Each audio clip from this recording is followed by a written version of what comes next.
मो छुआर देह भल ना कौन करती माँ निज छुआ को कांधे पकई बापा माँ दी जन निर्धूम खर डाक्तरखाना जी ना ना को बाप माँ पचार आज्ञा पिलाटा कांदिकी उच्छन होची से खरा बेले निर्धूम खरा आपंकर से 45 डिग्री खरा होई था बाप माँ धरिकी जी ना नहीं बुझिपार तो बर्तमान से मस्तिष्क लोक बदली गलानी बर्तमान धर्मस्थल गुड़िक बर्तमान धन अर्जन स्थल सब धर्मस्थल बर्तमान जिते मंदिर होते आप धर्मस्थल देखु से धन अर्जन स्थल बर्तमान उपासनार स्थल ना प्राय को मंदिर रे वर्तमान महाभारत रामायण गीता वेद उपनिषद दर्शन शास्त्र आलोचना नहीं मो कथा बुझे गोटे घरे बहु अच्छी सासु अच्छी बहु अधिकार चाहूँगी सासु अधिकार छाड़ूनी गंडोल हम ना नहीं बाप कौच मु अधिकार छाड़बी पुओ कौच मो बयस बर्तमान आसिक 50 वर्ष है मत अधिकार दियो मुझे देवी झगड़ा हम ना नहीं भारतर संस्कृति 50-60 वर्ष है घर छाड़ दियो बानप्रस्थ आश्रम कहला बानप्रस्थ आश्रम कौन कि भागवत से कथा लिखाई ना बयस तृतीय प्रापते तेबे चलिब बनपथे। अच्छा आप जमीदार को दिन सकाल उठिक जाई कहे 250 खंडे चाउल नियंतु भाजिक आप परिवार सारा खाइबे बहुत कष्ट चलुच्च बदमाश मुझे गाँ सारा लोक धन संपत्ति दौची तो मत कहूँ 250 चाउल नहीं खाइमी अच्छा कौन हम से जमीदार रागिब ना ठंडा हम आया आज सूर्य भाई आमको आम दीप देखा कौन कहते से दबा अन्न दान दबा प्रपानक माने पणा दान करवा ये सब दान कर उद्देश्य हूँ आम एठी देले से पाइबे या तो बड़ कथा हो अच्छा जदि आम पूर्व जन्म आम तो मनीष थिले ना नहीं कौन बा मनीष थिबा कि नहीं सन्देह तथापि जाओ कौन थी अलग कथा किंतु आम पुओ बो माने आम पिला तो आमको दौथे श्राद्ध आया आमको मिलूँ ना ना आपन के पाँच तो वर्ष थरे खंडे आसुच्छी तो आप केवे ना ना जदि मो पाख आसु था मो बुझंती जे मोर पुओ माने दवा द्वारा मो पाख आसुच्छे मु ए जन्म देले मो बापा आर जन्म पाइबे ना कौन आए भलरे बुझंतु भारतर संस्कृति कह जीवित अवस्था तमें जहाँ दान पुण्य करुछ कर शक्ति सामर्थ्य अनुसार जीवित अवस्था दान पुण्य करवा भारी कष्टकर जानी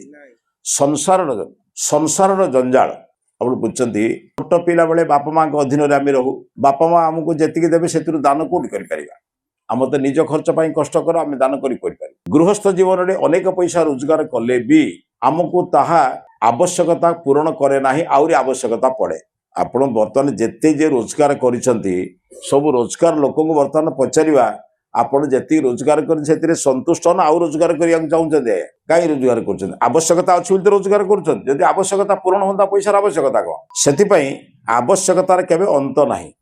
टाटा बिरला अंबानी आदानी भाया बड़ बड़ माने कौन कहवा पृथ्वी को किणी नौथुवा लोक ताकू जदि बर्तमान पचारे से 100 आउ 50टा कंपनी कहीं कर तो पैसा रोजगार करेंगे ना तेणु मनुष्यर आवश्यकता केबे समाप्त हुए ना गोटे आवश्यकता पूरण कले पुणी गोटे आवश्यकता बढ़े मनुष्य भावे बिंचल बिंची हूँ बोध हुए फैन टे लगेदे कष्ट सरीज फैन टे लगेदेला गरम है से कम है कहला गोटे एसी लगेले हम एसी लगेला देखला गोटे एसी एडे बड़ घर हो पुणी द्वितीय एसी दरकार एमती आप खोजी खोजी जीवे मनीष जीवन में केवल आशा अवधि को गता शास्त्र में कहते आशार अवधि सीमा केबे नाही आशार जेहेतु सीमा नाही से अर्थ रोजगार करुछु अर्थ रोजगार करने द्वारा आवश्यकता पूरण कर सब अर्थ पड़ेगा जीवन जाक आम आवश्यकता को पूरण करने प्रचुर अर्थ संग्रह करुँ जानते मनुष्य वर्तमान जो अर्थ संग्रह करुच्ची आपण भितर मुझे निर्दिष्ट पचारे निजे निजे विचार करेंगे मुझे अर्थ संग्रह करुच्ची धर्म मार्ग में केते अधर्म मार्ग में केते धर्म अधर्म मार्ग में बुझे आज्ञा एक बुझीगले अर्थ आमको अनर्थ आड़े कहीं नौ अर्थ आमको धर्म अर्थ आमको परोपकार अर्थ आमको सेवा अर्थ आमको विवेकानुमोदित काम करने कहीं प्रेरणा दौनी जो अर्थ अशुद्ध उपाय आसी से केवल आपको विवेक अनुमोदित काम करने को प्रेरणा दबनी आप तार उदाहरण जानी जितेबले महाभारत युद्ध समाप्त पर आपणकर सूर्य उत्तरायण हवा को मात्र 15 दिन बाकी थाए 15-7-8 दिन बाकी थाए भीष्म कौन कले समस्त लोक मान डाकी कहले कौरव पांडव मान को डाकी कहले मो पाखे किसी नीतिशास्त्र धर्मशास्त्र विभिन्न प्रकार विद्या अच्छी मुझा तुम मान को देकी मोर देह त्याग करी तेणु से समस्ते आसिले आसला बेले द्रौपदी टी अत्यंत क्रूर हस हसिले मैंने परिहासर हस हसिले तार मूल कारण समस्ते लज्जित गोटे द्रौपदी भली बहु एड़े बड़ लोक सामने एभली हसवा केवे तो ठीक नुहे द्रौपदी भी निजे दुखित କିନ୍ତୁ ତା ସତ୍ତ୍ୱେ ଯେତେବେଳେ ଭୀଷ୍ମ ପଚାରିଲେ କହିଲେ ମା ଏଭଳି ହସ ହସିବାର କାରଣ କ'ଣ? କହିଲେ ପିତାମହ କ୍ଷମା କରିବେ, ଜଣେ ବହୁ ହିସାବରେ ଏଭଳି ହସ ହସିବା ମୋର ଉଚିତ ନୁହେଁ, କିନ୍ତୁ ଆପଣ ଯେତେବେଳେ ନୀତିଶାସ୍ତ୍ର ଧର୍ମଶାସ୍ତ୍ର କଥା କହିବାକୁ ଯାଉଥିଲେ ମୋର ସେଇ ଦିନ କଥା ମନେ ପଡ଼ିଗଲା, ଯୋଉଦିନ ମୁଁ ଆପଣଙ୍କୁ କେତେ ଅନୁନୟ ବିନୟ କରୁଥିଲି କିନ୍ତୁ ଆପଣ ମୋତେ କିଛି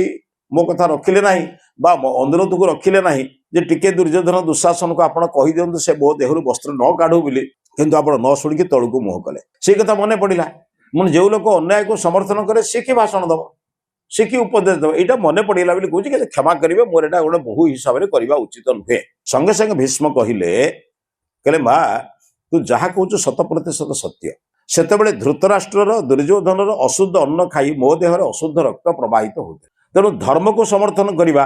ନ୍ୟାୟକୁ ସମର୍ଥନ କରିବା, ବିବେକ ଅନୁମୋଦିତ କାମ କରିବାକୁ ମୋ ମନ ନଥିଲା। ଇଚ୍ଛା ଥିଲେ ବି ମୋର ପ୍ରତିବାଦ କରିବାର ଶକ୍ତି ନଥିଲା। ଆଜି ଆମର 1000 ଲୋକଙ୍କୁ ଆପଣ ପଚାରିବା ସଂସାର ପାଇଁ ସମୟ ଅଛି ନା ଈଶ୍ୱର ପାଇଁ ସମୟ ଅଛି? କହୁନାହାନ୍ତି ଯେତିକି ଲୋକ ବସିଛନ୍ତି। ମୁଁ ଏଠି ଆପଣ ତ ଘର ଦ୍ୱାର ଛାଡ଼ିକି ଏଠି ଅଛନ୍ତି, ବହୁତ ଲୋକ ଅଛନ୍ତି ନା କ'ଣ? ଏ ଆଶ୍ରମରେ ବହୁତ ଲୋକ ବରିଷ୍ଠ ନାଗରିକ ମାନେ ଯେଉଁମାନେ ଘର ଦ୍ୱାର ଛାଡ଼ିକି ଏଠି ବସିଛନ୍ତି ଅଛନ୍ତି ନା ନାହିଁ ଆଜ୍ଞା?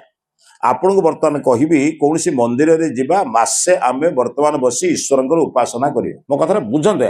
ମୃତ୍ୟୁର ଅନ୍ତିମ ଶ୍ୱାସ ପର୍ଯ୍ୟନ୍ତ ମନୁଷ୍ୟର ଦରକାର ସଂସାର, ସମ୍ପତ୍ତି ଦରକାର, ଈଶ୍ୱର ଆବଶ୍ୟକତା ନାହିଁ କିମ୍ବା ଈଶ୍ୱରୀୟ ସଂସ୍କାରର ମଧ୍ୟ ଆବଶ୍ୟକତା ନାହିଁ। ଇଏ ଗୋଟେ ବିଚିତ୍ର ଏ ଦେଶ। ସେଥିପାଇଁ ଭର୍ତ୍ତୃହରି କହିଲେ ପିତ୍ୱା ମୋହମୟୀ ପ୍ରମତ୍ତ ମଦିରାମ ଉନ୍ମତ୍ତ ଭୂତମ ଜଗତ। ଯେମିତି ମଦିରା ପିଇଦେଲେ, ମଦ ପିଇଦେଲେ ଲୋକ ଉନ୍ମତ୍ତ ହେଇଯାଏ, ମାନେ ଅନାବଶ୍ୟକ କଥା କହେ, ବିବିଧ ପ୍ରକାର ପ୍ରକ୍ରିୟା କରେ, ସେମିତି ମନୁଷ୍ୟ ବର୍ତ୍ତମାନ ମୋହ ରୂପକ ମଦିରା ପିଇ ଉନ୍ମତ୍ତ। ସେ କହିଲେ ଆଦିତ୍ୟସ୍ୟ ଗତା ଗତି ରହ ରହ ସଂକ୍ଷୀୟତେ ଜୀବନମ। ପ୍ରତ୍ୟେକ ଦିନ ସୂର୍ଯ୍ୟ ଉଦୟ ହେଉଛି ଅସ୍ତ ହେଉଛି। ସେ କ'ଣ ଶିଖଉଛି ଆମକୁ?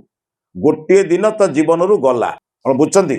ତୁ ଯେତେ ହିସାବ କରୁଛୁ ସେଥିରୁ ଗୋଟିଏ ଦିନ ଗଲା। ଧରନ୍ତୁ ଯେତେ ଦିନ ବଞ୍ଚିବାର ଥିଲା ଗୋଟେ ଦିନ ଗଲା, କିନ୍ତୁ ଆମେ କ'ଣ କହୁଛୁ ଗୋଟେ ଦିନ ବଢିଲା। 14 ବର୍ଷ 2 ମାସ ଥିଲା, 2 ମାସ 1 ଦିନ ଥିଲା, ବର୍ତ୍ତମାନ 14 ବର୍ଷ 2 ମାସ 2 ଦିନ ହେଲା। ଆମେ ଏହା ବୁଝୁଛୁ, କିନ୍ତୁ ସରକାର ମାନେ ଈଶ୍ୱରଙ୍କ ଖାତାରୁ ଗୋଟେ ଦିନ କଟିଲା ନା ଜୁଳିଲା? ଆଦିତ୍ୟସ୍ୟ ଗତା ଗତି ରହ ସଂକ୍ଷୀୟତେ ଜୀବନ। ବ୍ୟାପାରୀ ବହୁ କର୍ମ ଗୁରୁ ଭାରବୀ। ଏତେ ବେପାର ବଢେଇଛୁ, ଏତେ କର୍ମ ବଢେଇଛୁ ଯେ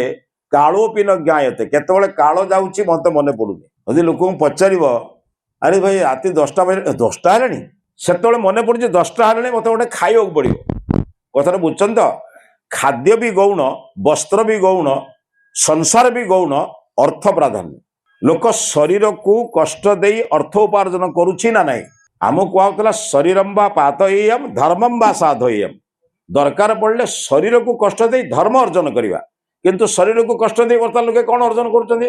ସେଥିପାଇଁ ଦେଖିବେ ସବୁଆଡେ ବର୍ତ୍ତମାନ ଧନକୁ ବର୍ତ୍ତମାନ ଧର୍ମକୁ ବର୍ତ୍ତମାନ ଧର୍ମ ରୋଜଗାର କରେ। ଧନ ଆଉ ଧର୍ମ କାମ କରୁନି, ଧର୍ମଟା ବର୍ତ୍ତମାନ ଧନ କାମ କରୁଛି। ଉଦାହରଣ ନେବେ, ଉଦାହରଣ ବୁଝିବେ। ଧନଟା ଆମ ଭାଗବତକାର କ'ଣ ଲେଖିଲେ? ଧନ ଅର୍ଜନେ ଧର୍ମ କରି ଧର୍ମେ ପ୍ରାପତ ନରହରି। ତାହେଲେ ନରହରି କାହା ଦ୍ୱାରା ପ୍ରାପ୍ତ ହେବେ? ନରହରି ବୋଲେ ପ୍ରଭୁ କାହା ଦ୍ୱାରା ପ୍ରାପ୍ତ ହେବେ? ଧନ ଅର୍ଜନେ ଧର୍ମ କରି, ଧନ ଅର୍ଜନ କରିକି ଧର୍ମ କର, ଧର୍ମ କଲେ ପ୍ରଭୁ ପ୍ରାପ୍ତି ହେବେ। ବାକ୍ୟଟା ବୁଝିପାରୁନାହାନ୍ତି କି? ଧନ ଅର୍ଜନେ ଧର୍ମ କରି ଧର୍ମେ ପ୍ରାପତ ନରହରି।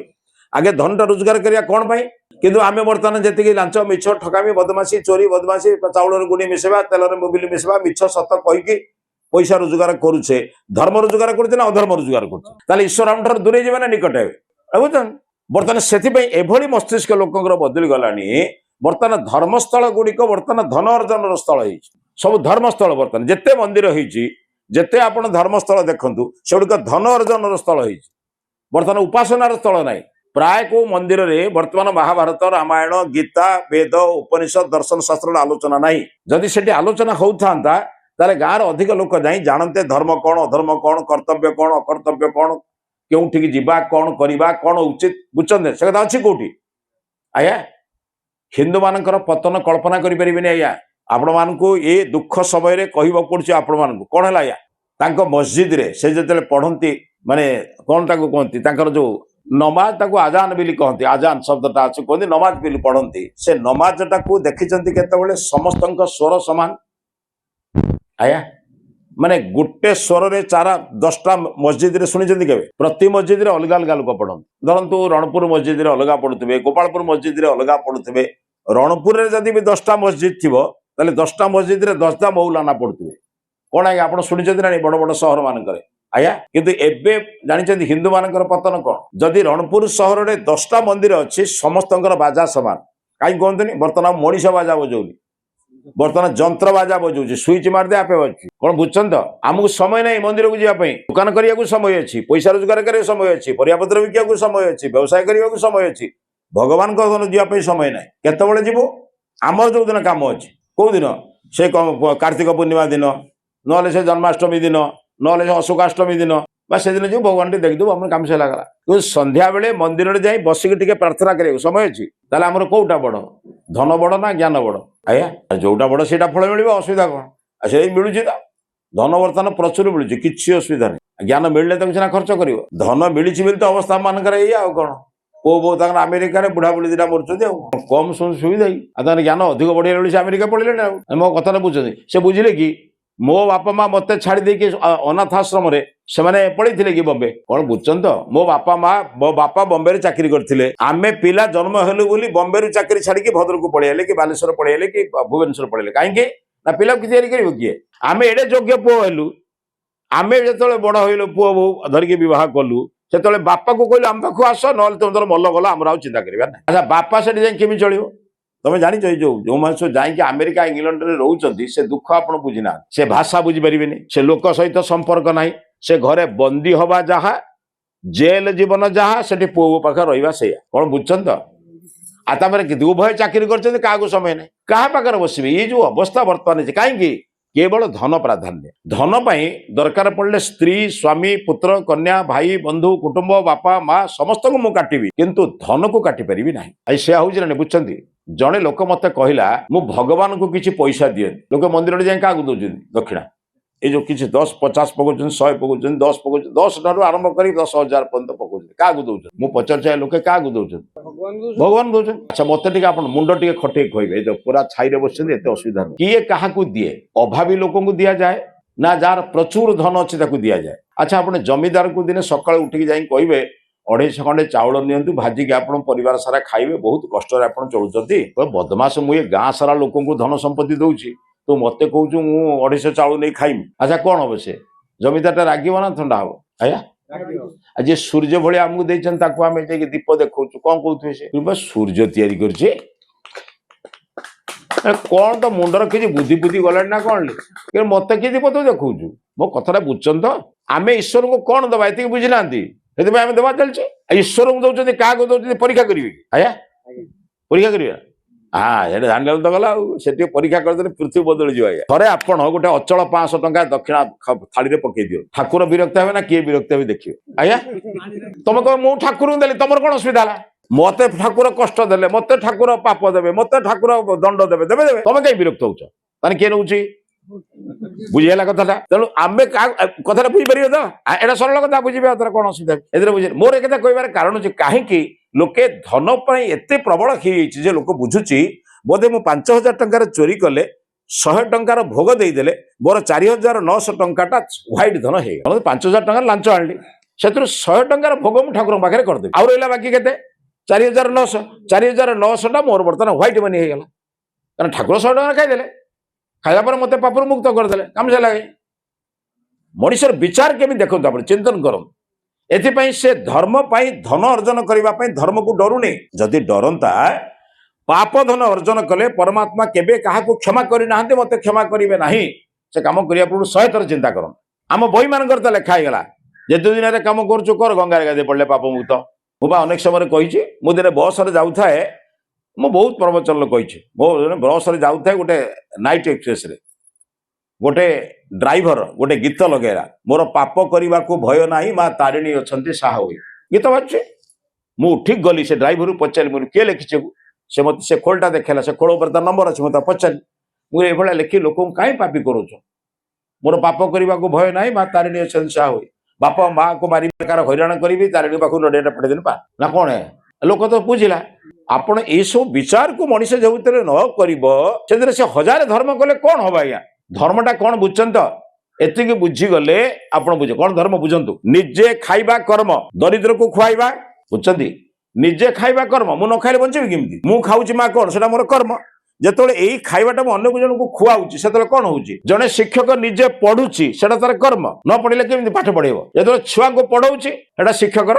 ଧର୍ମ ଆମର ଡାକ୍ତର ସାର୍ ଅଛନ୍ତି ଡାକ୍ତର ବନ୍ଧୁଟିଏ ନିଜର ବହିରେ ପଢିଲେ କେଉଁ ରୋଗର କେଉଁ ଔଷଧ କଥାଟାକୁ ପଢିଲେ ସେଟା ହେଲା ତାଙ୍କର କର୍ମ କଣ ବୁଝୁଛନ୍ତି ତ ଯେତେବେଳେ ସେଇ ପଢିଥିବା ପାଠ ଦ୍ୱାରା ଜଣେ ରୋଗୀର ରୋଗ ଭଲ କଲେ ସେଟା ସେ କଣ କଲେ ଧର୍ମ ଧର୍ମକୁ ମଠ ମନ୍ଦିରରେ ମିଳିନି ନିଜେ କରୁଥିବା କର୍ମକୁ ଅନ୍ୟ ପାଇଁ କଲେ ଧର୍ମ କଣ ବୁଝୁଛନ୍ତି ତ ଅତି କମରେ ନିଜ ଛୁଆକୁ ନିଜର ମଳମୂତ୍ର ଆମେ ଯାଇକି ଗାଧୁଆ ପାଧୁଆ କରିବା ଏଟା ଆମର କର୍ମ ମୁଁ ଯାଇକି ବାଥରୁମରେ ଗାଧଉଛି ମୁଁ ଏଥିରେ ପୁଣ୍ୟ କରୁଛି କି ମୋର କର୍ମ କରୁଛି କିନ୍ତୁ ମୋ ଛୁଆକୁ ଯେତେବେଳେ ଗାଧେଇ ଦଉଛି ଏଟା ମାର ଧର୍ମ କଣ ଛୁଆକୁ ଗାଧେଇ ଦେବା ଛୁଆକୁ ସେବା କରିବା ଛୁଆକୁ ଲାଳନ ପାଳନ କରିବା ଏଟା ସରଳ ଧର୍ମକୁ ବୁଝିବା କି ତାକୁ କେତେ ବୁଝାଇଛି ଏମିତି ଲମ୍ବା ଚିତା ପାରିବ ଆଡୁଆ ଚିତା ପାରିବ ମିଶେଇ ଦବ ସେମିତି କରିବ ଏମିତି ବସ୍ତ୍ର ପିନ୍ଧିବ ସେମିତି ବସ୍ତ୍ର ପିନ୍ଧିବ ଆମର କମ ଶିଖାଇଛି ଆଉ ଇଏ ମା ମାନେ କମ ଶିଖିଛନ୍ତି କି ଗୁରୁବାର ଦିନ ଧଳା ଶାଢୀ ନ ପିନ୍ଧିଲେ ପାପ କିନ୍ତୁ ଶାଶୁ ଗାଳି ଦେଲେ ପାପ କିଏ କହିଲେ ନା ଶାଶୁ ଗାଳି ଦେଲେ ଆମ ଲେଖା ହେଲା ଧଳା ଶାଢୀ ଗୁରୁବାର ଦିନ ନ ପିନ୍ଧିଲେ ପାପ ତାର ପିନ୍ଧିଲେ କଣ ଶାଶୁ ଗାଳି ଦେଲେ ପାପ କିନ୍ତୁ କୋଉଠି ଲେଖା ହେଇନି ତାର ଧନୀ ଗାଳି ଦେଲା ବୁଢିକି କଥାଟା ବୁଝୁଛନ୍ତି ତ ବର୍ତ୍ତମାନ ଧର୍ମ ଲୋକ ବସ୍ତ୍ରରେ ମିଳିଲା ଧର୍ମ ଲୋକ ଫୁଲରେ ବୁଝିଲା ଧର୍ମ ଲୋକ ଫଳରେ ବୁଝିଲା କଣ ସାବିତ୍ରୀ ବ୍ରତ ଦିନ 21 ପ୍ରକାର ଫଳ ଦେଲେ ଯାଇକି ଲାଭ ନା କଣ କିନ୍ତୁ ସେଇ ଦିନଟା ଛାଡି ଦେଇକି 364 ଦିନ ସ୍ୱାମୀ ସାରେ କଳଗିଜା କଲେ ବି ପାପ କିଛି ନାହିଁ ଆଉ ଲୋକ ବୁଝିଲା ଫଳ ଦେଲେ ହବ ଫୁଲ ଦେଲେ ହବ ପାପ ପୁଣ୍ୟର ସଂଜ୍ଞା ବୁଝିଲାଣି ଆପଣ ଜାଣିଛନ୍ତି ବା ପାପ ପୁଣ୍ୟର ସଂଜ୍ଞା କଣ ଭଲରେ ବୁଝନ୍ତୁ ନିଜର ସୁଖ ପାଇଁ ଅନ୍ୟକୁ କଷ୍ଟ ଦବା ପାପ ବୁଝିହେଲା ଭଲରେ ମନ କରନ୍ତୁ ନିଜର ସୁଖ ପାଇଁ ଅନ୍ୟକୁ ଦୁଃଖ ଦେବା ପାପ ନିଜେ କଷ୍ଟ ସହି ଅନ୍ୟକୁ ସୁଖ ଦେବା ପୁଣ୍ୟ ମୋ ଛୁଆର ଦେହ ଭଲ ନାହିଁ କଣ କରନ୍ତି ମା ନିଜ ଛୁଆକୁ କାନ୍ଧରେ ପକେଇ ବାପା ମା ଦି ଜଣ ନିର୍ଧୁମ ଖରାରେ ଡାକ୍ତରଖାନା ଯିବେ ନା ନାହିଁ କୋଉ ବାପା ମା ପଚାରିବା ଆଜ୍ଞା ପିଲାଟା କାନ୍ଦିକି ଉଚ୍ଛନ୍ନ ହଉଛି ସେ ଖରା ବେଳେ ନିର୍ଧୁମ ଖରା ଆପଣଙ୍କର ସେ 45 ଡିଗ୍ରୀ ଖରା ହେଇଥାଉ ବାପା ମା ଧରିକି ଯିବେ ନା ନାହିଁ ବୁଝିପାରୁଛନ୍ତି ତ ତେଣୁ ଏଇସବୁ ଜିନିଷକୁ ଯେତେ ଦିନ ପର୍ଯ୍ୟନ୍ତ ଆପଣ ଜଗି ନାହାନ୍ତି ଭଲରେ ବୁଝନ୍ତୁ କେତେ କଷ୍ଟ କରିକି ସେମାନେ ଆମକୁ ନେଇଥିଲେ ଆମର ଆବଶ୍ୟକତା ପଡ଼ିଲା ସାଙ୍ଗେ ସାଙ୍ଗେ ଖରାରେ ଯିବ ନା ନାହିଁ କାହିଁକି ଯିବେ ନା ସନ୍ତାନକୁ ଲାଳନ ପାଳନ କରିବା ମାର ହଉଛି ପ୍ରମୁଖ ଧର୍ମ ତାହେଲେ ସେଇ ସନ୍ତାନ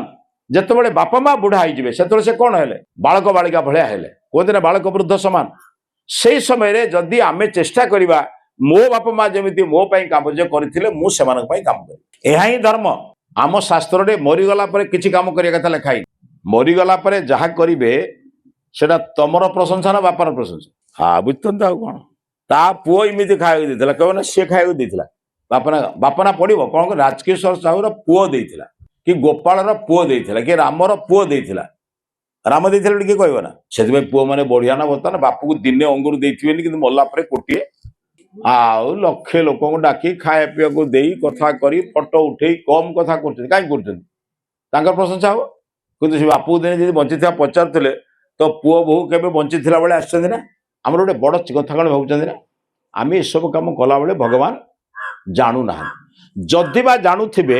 ତାଙ୍କୁ ନଡିଆ କଦଳୀ ଦେଲେ ସେ ବୁଝିଯାଆନ୍ତି ଲୋକ ଧରିଯାଉ ଜଣେ ଲୋକ ଗୋଟେ ଭୁଲ କରିଦେଲା ସେ କଣ କରୁଛି ଠାକୁରଙ୍କ ପାଖରେ ପହଞ୍ଚୁ କଣ ଟିକେ ଭୋଗରାଗ ଦେଇଦେଲା ହେ ପ୍ରଭୁ ଆଉ ଆଜି ମା ଗାଳି ଦେଇଛି ଆଉ ତାହେଲେ କର୍ମର ଫଳକୁ ମୁକ୍ତି ହବା ପାଇଁ ସେ ବାଟ କରୁଛି ଭଲରେ ବୁଝିଥାନ୍ତୁ ମା ଭାଇମାନଙ୍କୁ ବୁଝିଥାନ୍ତୁ କର୍ମର ଫଳ କର୍ତ୍ତାକୁ ଭୋଗ ନ କରିବା ପର୍ଯ୍ୟନ୍ତ କେବେ କଟେ ନାହିଁ ଶାସ୍ତ୍ରରେ ଲେଖା ହେଲା ନାଭୁକ୍ତମ କ୍ଷୀୟତେ କର୍ମ ସଂସ୍କୃତ ପାଠ ବୁଝି ହବ ନାଭୁକ୍ତମ ନ ଅଭୁକ୍ତମ ଯେତେ ଦିନ ପର୍ଯ୍ୟନ୍ତ ଅଭୁକ୍ତ ଅଛି ଅଭୁକ୍ତ ମାନେ ଭୋଗ ହେଇନାହିଁ କର୍ମ କରିଛ ଫଳ ଭୋଗୀ ନା କଣ ବୁଝୁଛ ନା କଳ୍ପ କୋଟି ସତେଇରପି କୋଟି କୋଟି କଳ୍ପ ପରେ ମଧ୍ୟ ସେ ଫଳ ବାହାରିବ କଣ ବୁଝୁଛନ୍ତି ଆପଣ ହଜାରେ ଗୋଟେ ଲୋକକୁ ଦେଖିବେ କୋଉ ଜନ୍ମରେ କିପା ମୁଁ ତ ଏ ଜନ୍ମରେ ସାରା କାହାର କିଛି କରୁନି ଭଗବାନ ମତେ ଏଇ ଦଣ୍ଡ କାହିଁକି ଦେଲେ ତମେ ଏଇ ଜନ୍ମରେ କରୁନ ବୋଲି କୋଉ ଜନ୍ମରେ କରିଥିବ କଣ ବୁଝୁଛନ୍ତି କି ଆମେ ସବୁ କର୍ମ ଫଳକୁ ଟିକେ ଭୟ କରମା ମୁଁ ଦିନେ ଆପଣଙ୍କର କେନ୍ଦ୍ରାପଡ଼ା ପାଖରେ ମାର୍ସା ଘାଇ ବୋଲି ଗୋଟେ ହାଟରେ ପ୍ରବଚନ ହଉଥାଏ ସେଦିନ ହଉଥାଏ ଈଶ୍ୱର ଯାହା କରନ୍ତି ପ୍ରାଣୀର ମଙ୍ଗଳ ପାଇଁ ବିଚାର ସେଦିନ ଥାଏ ଆଲୋଚନା ସରିଲା ଈଶ୍ୱର ଯାହା କରନ୍ତି ପ୍ରାଣୀର ମଙ୍ଗଳ ପାଇଁ ବିଭିନ୍ନ ଉଦାହରଣ ବିଭିନ୍ନ କଥା ଦିଆହେଇକି ସରିଲା ଜଣେ ସ୍ତ୍ରୀ ଲୋକଟିଏ ପ୍ରବଚନ ସରିଲା ପରେ ଆସିକି ମତେ କହିଲେ ଆପଣ ତ କହିବେ ପ୍ରଭୁ ଯାହା କରନ୍ତି ପ୍ରାଣୀର ମଙ୍ଗଳ ପାଇଁ ମୁଁ ଯାହା କଷ୍ଟ ପାଉଛି ଆପଣ ବୁଝୁଛନ୍ତି ମୁଁ ଜାଣିନି କେମିତି ଜାଣିବି ଆପଣ ସହିତ ମୋର ପରିଚୟ ଅଛି ନା ଜାଣିବି କହିଲେ ମୋର ଗୋଟେ ପୋଲିଓ ପିଲା ତା ପାଇଁ ମୋର ସକଳ ପ୍ରକାର ସୁଖ ସମୃଦ୍ଧି ସବୁ କିଛି ଗଲା ମୁଁ ତାରି ପାଇଁ 24 ଘଣ୍ଟା ଲାଗିଛି ତେଣୁ ଭଗବାନ କଣ ମଙ୍ଗଳ କଲେ ଭଗବାନ ତ ଅମଙ୍ଗଳ କଲେ कौन बुझुंट ए चाकरी छाड़देले धरन से स्त्री लोकटा चाकरी करते प्राइमरी स्कूल शिक्षक थे चाकरी छाड़देले चाकरी आप जानते आमर जन थे बैंक मैनेजर थे निखिल चंद्र मल्लिक बोली एससीएस कॉलेज प्रोफेसर तांको स्त्री state bank manager state bank manager थे गोटे पागल पिलाटे था से पागल पिला को बहुत लोक द्वारा कौन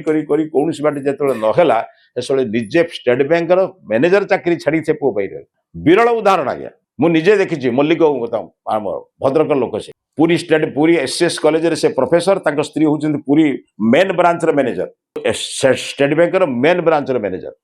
गोटे पागल पिला से चाकरी छाड़ी परवर्ती क्षेत्र में से पिला चलीगला से बहुत कथा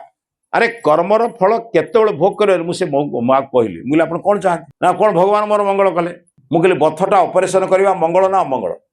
बथटा पाचिकी बिंधुची आपण जाइए बर्तमान रणपुर डाक्तखाना पहुंचले डाक्तर बथटा ऑपरेशन करवाटा मंगल ना अमंगल आया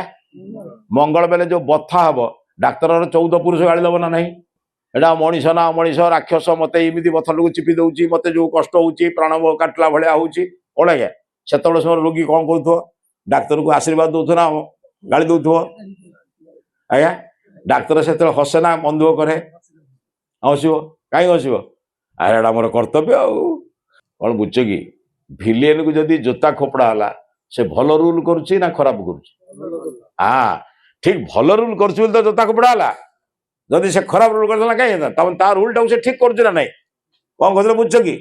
तेणु भगवान रूल ठीक कर तमें भगवान गाड़ी देले के लोक कौन बुझे भगवान जदि था तुम भगवान बर्तमान पर्यटन अच्छे कि ना क्लीयर नुहे लोक कौन बेले कह ईश्वर थिले इमती हुआ ना तमें ईश्वर अच्छा नहीं बर्तमान पर्यटन जान मैंने ईश्वर जो तुम मंगल कले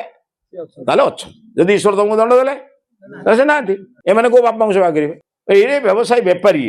कौन बुझे ईश्वर सारी बेपार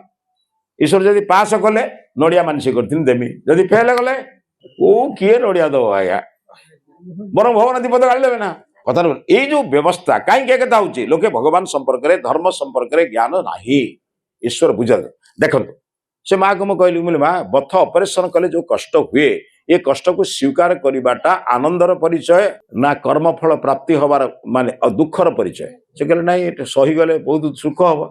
मुझे आपंकर बथ ऑपरेशन समय माने मुझे क्यों जन्म निजर संतान संतति को आप ठीक लालन पालन करना ईश्वर से कर्मफल को भोग करने आपको जड़े पोलियो पिलाटी देले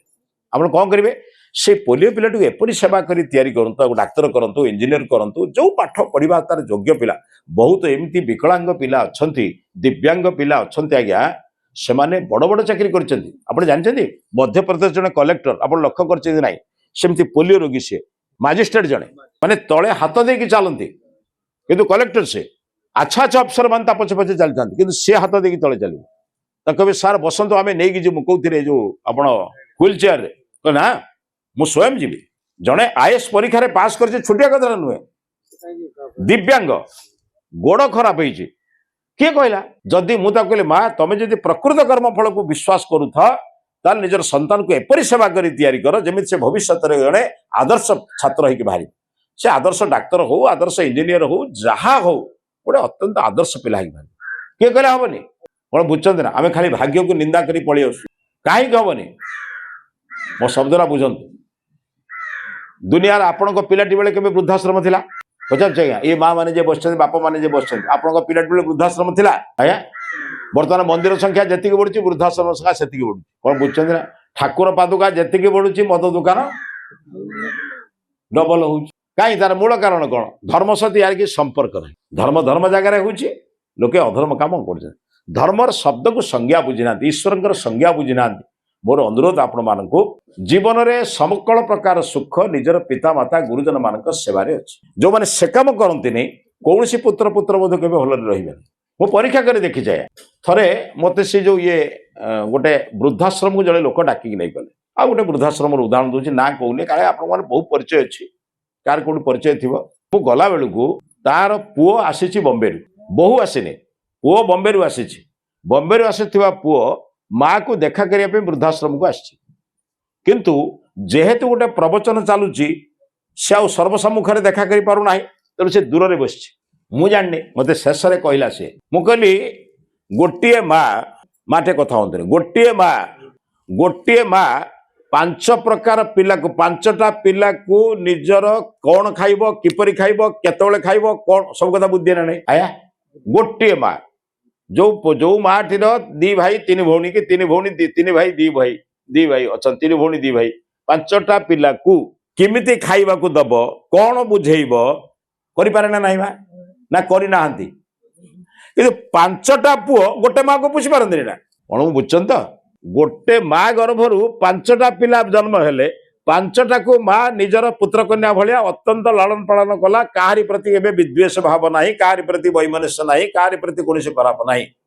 ये हतभागा पांचटा पुओ गोटे माँ को पुषि पार ना से भाग होची कौन बुझेनि से भाग हो आउ दे चार्टा खसरा थे कौन कहे कहनी मु पैसा पठेदेमी तो पाखे था कौन बुझुं ना सान भाईटा धरतु माँ सेवा भल करुच्ची बड़ भाई कौन कहे कहनी ए केते पैसा खर्च हो 5-10,000 मु 10,000 पठेदेमी तो पाखे माँ थाऊ माँ तो कहूँ तो पाखे गोटे भलर चलुची ताने ये खसरा ताक बोटा करनी कौन बुझुं ना हूँ कौन आज्ञा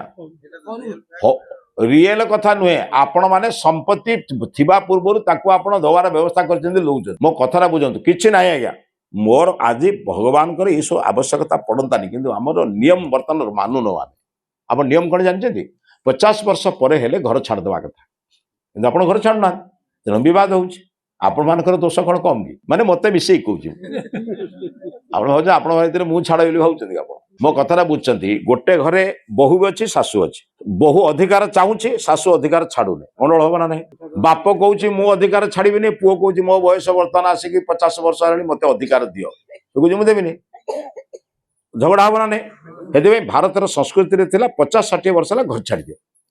हेटा बानप्रस्थ आश्रम कहला बानप्रस्थ आश्रम कौन कि भागवत से कथा लिखाई ना बयस तृतीय प्रापते तेबे चलिब वनपथे जीवन सारा घरे रही से समस्या हम कौन बुझे कि जीवन सारा से समस्या हेले आप बुझे पड़ो पिला बाहा ना आप कौन करेंगे रोषे करदे बह सारा सी बहु आपको रोषे करदेव यार ग्यारंटी नहीं कहीं चाकरिया लोक चाकरी बाहर तुम तो रोषे करदेव मो कथा बुझ ये जो शिक्षा बर्तमान जो गोटे विपरीत चली गति ये गति बर्तमान आप शांति रहीपर ना कि शांति बाट कौन आपन को तैयारी करिया पड़े आप जानते ये कथा बोधे मुझे खूब कौट कही ना बेले बेले मन पड़ जाए रेंगाली रे आप जानते रेंगाली जलसेचन योजना केबे जे जाइथान दिबे देखिबे ओडिशार जेते वेद मंदिर अच्छी रेंगाली वेद मंदिर गोटे